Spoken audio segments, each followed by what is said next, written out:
जय हिंद दोस्तों, my name is Aman Kumar. आज आप जिस जिस चैनल के माध्यम से इस वीडियो को देख रहे हैं उस चैनल का नाम है new lucky coaching centre Sasaram.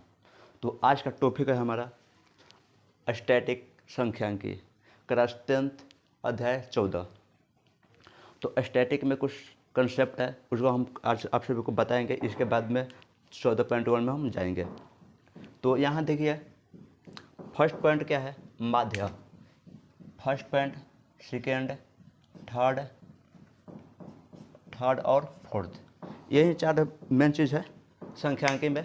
First है माध्य, दूसरा है माध्यक, तीसरा है बहुनक, चौथा है परिसर।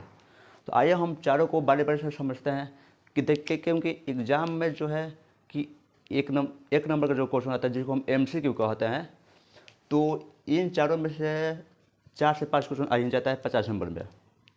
तो इसलिए इसको कवर करना ज़रूरी है। और इसको जो हम बताएंगे आप सभी को 100 में हम 100% कहते हैं समझ में आ जाएगा। कोई भी पॉइंट ऐसा नहीं होगा जो आपको दिक्कत भी होगा। तो आइए हम चारों को स्टेप बाय स्टेप समझते हैं। तो ये जो माध्य है, माध्य को इंग्लिश में मेन कहते हैं माध्यक, मीडियन, बहुनक, मोड और परिसर को रेंज कहते हैं। ठीक ना? देखिए माध्य एक हम उदाहरण के तौर पर समझाते हैं। तो माध्य हम अगर MCQ में पूछ दिया, जैसे मान के हमारे पास उदाहरण ऐसे दे दिया हो 2, 3, 8, 10, 15, 18, 3, 5 दिखाई दे रहा है ना? हाँ, ऐसा क्वेश्चन अगर दे दिया हो तो अगर माध्य कहते हैं ज्ञात करें, तो माध्य ज्ञात कीजिए। माध्य ज्ञात कैसे होगा? उसे करीब बहुत से बच्चे फंस जाते हैं जो पढ़ के नहीं जाते, तो वे सब बच्चे फंस जाते हैं क्या कि ऐसा अंक आ जाए और माध्य हम ज्ञात तो करे कैसे। तो यहाँ पर ध्यान दीजिए, 2, 3, 8, 10, 15, 18, 3 और 5 है। तो इसमें माध्य ज्ञात कैसे होगा? तो माध्य ज्ञात करने का हम आसान तरीका बता रहे हैं यही। तो सभी संख्याओं का योग बटा में सभी संख्याओं की संख्या क्या होगा? सभी संख्याओं का योग माध्य बराबर, यहाँ पर लिख देंगे। चलिए, माध्य बराबर होता है सभी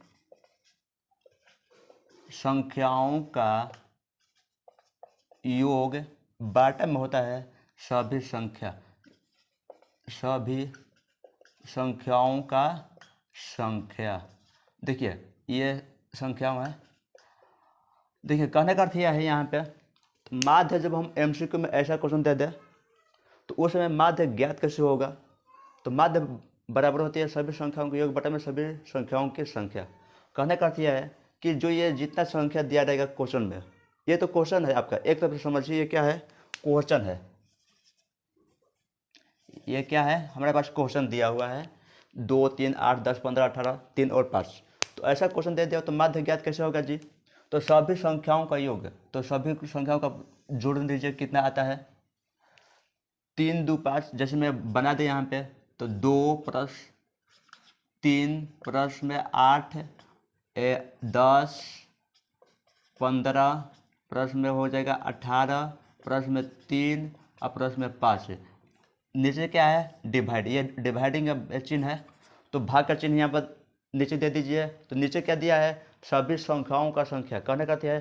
तो जितना ये संख्या है उस संख्या को गिनती करेंगे और गिनती करके जितना होगा उतना हम नीचे लिख देंगे। तो कौन है? 1, 2, 3, 4, 5, 6, 7 और 8, यानी 8 से हम यहाँ पर 8 यहाँ पर क्या कर देंगे? लिख देंगे। तो आइए, यहाँ पर है सभी संख्याओं का योग, तो सभी संख्या को हम जोड़ते हैं, क्या होता है? हाँ दोस्तों, तो देखिए यहाँ पर हम आगे का प्रोसेस कर दिए हैं। तो क्या किया है?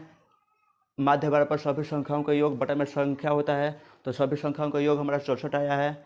और कितनी संख्या है? 8 संख्या है, तो 8 से हम भाग दे दिया है। तो कितना भाग देने के बाद कटा दिया है, तो कटाए हैं तो माध्य कितना गया? 8 है। तो ऐसा क्वेश्चन 1 नंबर में आती है, तो इसके ऊपर आप लोग ध्यान दीजिएगा। तो चलिए, तो क्वेश्चन नंबर दूसरा हम इसी के ऊपर बना देते हैं। तो क्या है? माध्य। ये आपको, तो अगला क्वेश्चन है माध्य। तो माध्य क्या क्या कहता है? माध्य में कुछ नहीं, बहुत ही इजी काम है इसमें। माध्य कहता क्या है? 1 नंबर में क्वेश्चन आ जाए तो माध्य देखिए।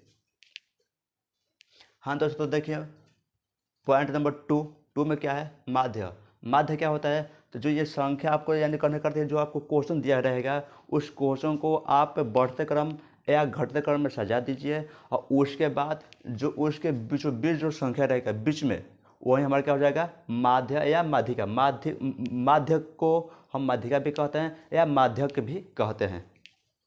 तो यहाँ पर ध्यान दीजिएगा, तो ये जो क्वेश्चन है, तो इस क्वेश्चन को हम बढ़ते क्रम में या घटते क्रम में सजा देते हैं। तो आइए हम बढ़ते क्रम में सजाते हैं। तो बढ़ते क्रम में सजाएंगे तो 2 3 3 5 8 10 15 और 18, 3 3 2 8, ठीक है। यहाँ तक हम बढ़ते क्रम में सजा दिए हैं। हम कहें क्या है भाई साहब, दोस्तों ध्यान दो, हम कहें माध्यक हम ज्ञात वैसे करते हैं, जब माध्यक अगर दे दिया हो तो उस क्वेश्चन को हम बढ़ते क्रम या घटते क्रम में सजा देते हैं। सजाने के बाद जो बीच का पद होता है, जो यहाँ बीच का जो अंक होता है, उसको हम ये जोड़ करके और 2 से भाग देते हैं, तो हमारा आंसर आ जाती है। आइए हम करते हैं, ध्यान दीजिए। इसमें 2 है डिवीजन, एक है सम संख्या, एक है विषम संख्या। आइए हम आगे दोनों को समझा देते हैं। यहाँ पे एक क्या है, सम संख्या, दूसरा है विषम संख्या। विषम संख्या ऐ समझ में, सम संख्या विषम संख्या आप लोग जानते होंगे, जो 2 से कट जाए सम संख्या, जो 2 से न कटे वो विषम संख्या।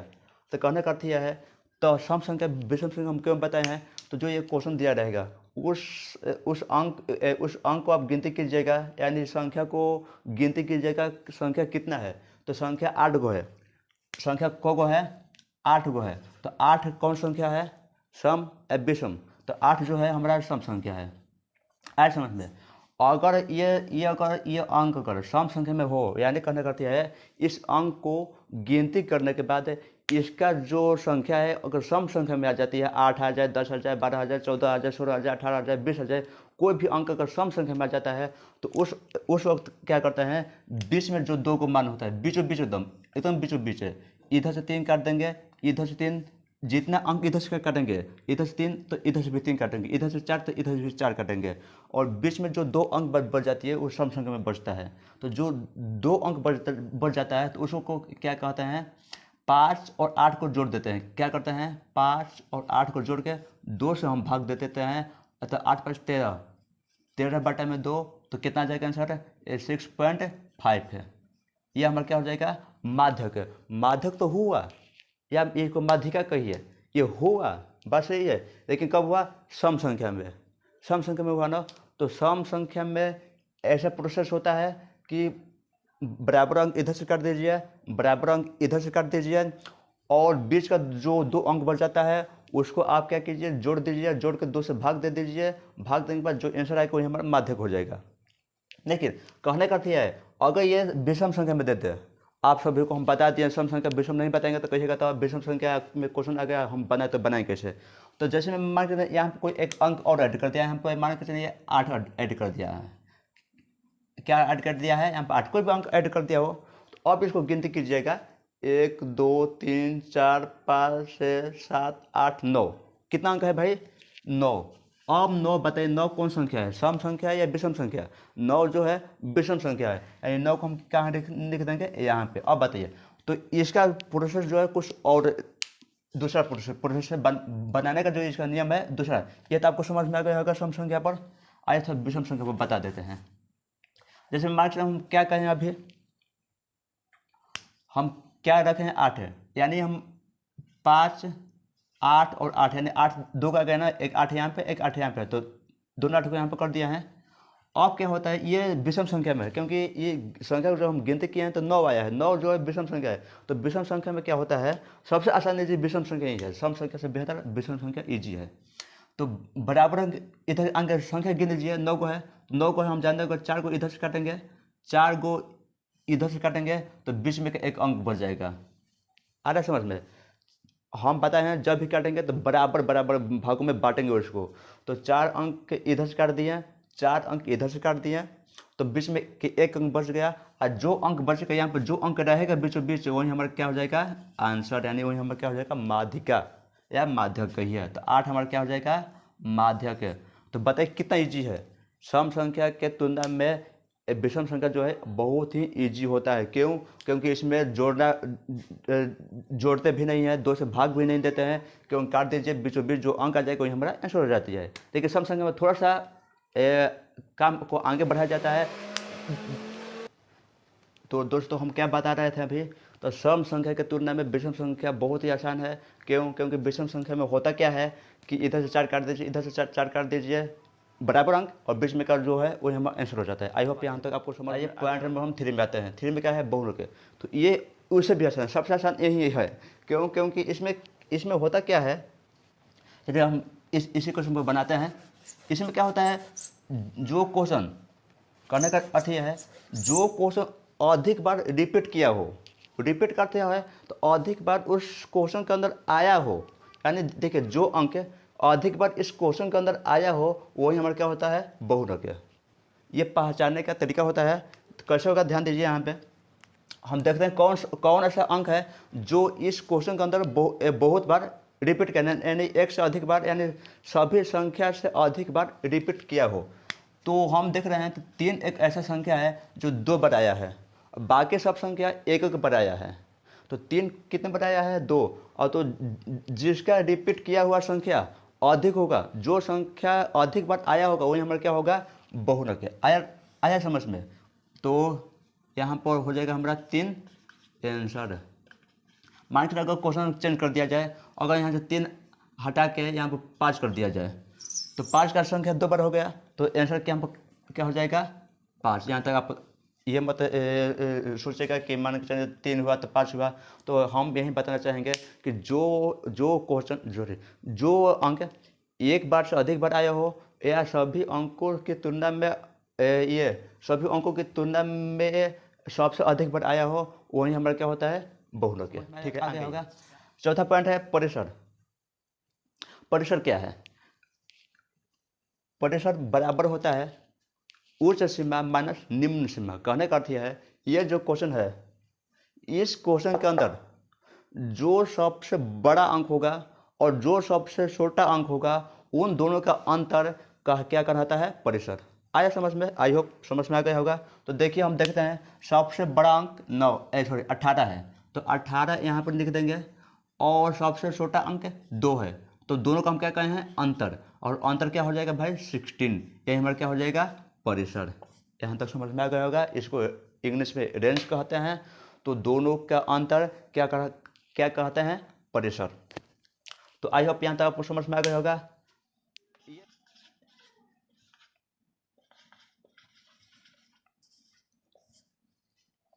तो देखिए माध्य बराबर क्या होता है? फॉर्मूला इसका, जो मान के चलिए 2 नंबर में क्वेश्चन आ जाए, 5 नंबर में क्वेश्चन आ जाए, तो हम इसके ऊपर बनाएंगे। जो MCQ में देते हैं तो इसके ऊपर बनाते हैं। तो क्या होता है? माध्य बराबर sigma F I into x I dividing by sigma F I. आया समझ में? उसके बाद आता है माध्यक n इंटू एक बड़ा कॉस्ट है n/2 minus CF dividing by F और इंटू एच। ये आपको समझ में अभी नहीं आएगा, देखिए अभी बता दिया तो आप यहाँ से याद कर सकते हैं। अगर किताब में आपके पास किताब ना हो तो किताब हो तो बहुत बढ़िया, ना हो तो यहाँ से आप सब याद कर सकते हैं, क्योंकि एग्जाम में भी ये सब कभी कभी दे देता है। तो इसको जो हम मत को जब बनवाएंगे, जब बनाएंगे हम, तो उस समय बेहतर आपको समझ में आएगा। बहुलक क्या होता है? n बड़ा कॉस्ट होता है F1 minus F0। F1 F0 कहाँ होता है वो भी हम बताएंगे। और dividing by 2 into F1 minus F0 minus F2। F2 कहाँ होता है वो भी हम बताएंगे। इंटू H कहाँ होता है वो भी हम सब उसमें आपको स्टेप बाय स्टेप करके बताते जाएंगे। तो आज का पॉइंट क्या था? स्टैटिक यानी संख्यांकी। यहाँ तक आपको समझ में आ गया होगा। तो चलिए आज का पॉइंट इतना ही था। आज का पॉइंट जो है समाप्त होता है। तो आप सब अपने छोटों को प्यार दीजिए, बड़ों को आदर कीजिए, माता पिता एवं गुरु को सम्मान दीजिए। तब तक के लिए हम फिर से एक बार और नए टॉपिक के साथ अगले वीडियो में फिर से आमने सामने होंगे। तब तक के लिए जय हिंद, जय भारत।